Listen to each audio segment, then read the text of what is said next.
जब आप स्नान करें तो यदि घर पे स्नान कर रहे हैं तो बाल्टी इत्यादि में थोड़ा-सा तिल डाल दें। यदि किसी पवित्र नदी में स्नान कर रहे हैं, तो उस नदी में थोड़ा तिल डाल करके और फिर उसमें गोता लगाएँ। तिलोदवर्ती तिलस्नाई तिल होता, तिल से ही हवन करें। 3 प्रकार हो गए।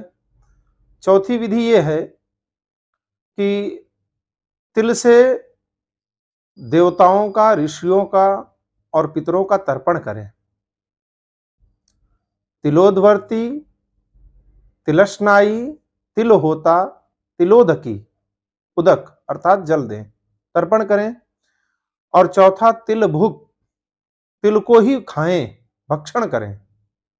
यद्यपि जो सप्त धान्य होते हैं, उन सप्त धान्यों में तिल को भी गिना जाता है, अर्थात तिल अन्न है।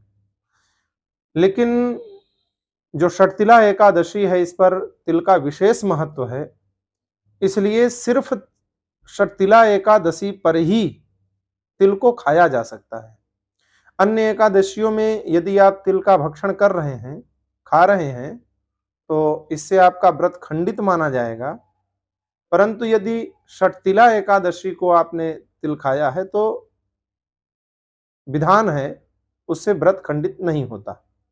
तो तिल भुक और तिल दाता च, और तिल का जो दान करता है, कम से कम 1 सवा सेर तक तिल रहे, 1 किलो 2 किलो से तिल रहे, और किसी पवित्र ब्राह्मण को जो संध्या गायत्री का उपासक हो, उसको बुला करके उसका पूजन करके और फिर उसे तिल का दान करना चाहिए।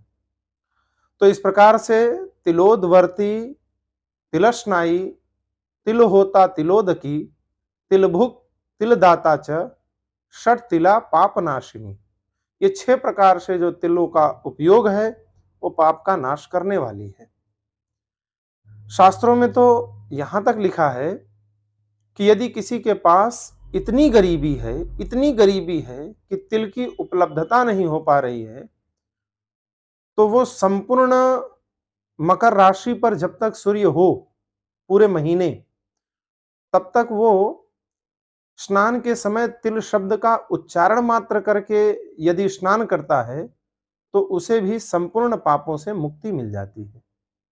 इसलिए तिल का बहुत भारी महत्व है और आप सभी तिल का उपयोग करें। एक और प्रश्न था लोगों का कि कल यदि मकर संक्रांति का पर्व है तो उस दिन अन्नदान किया जाता है, तो क्या करें?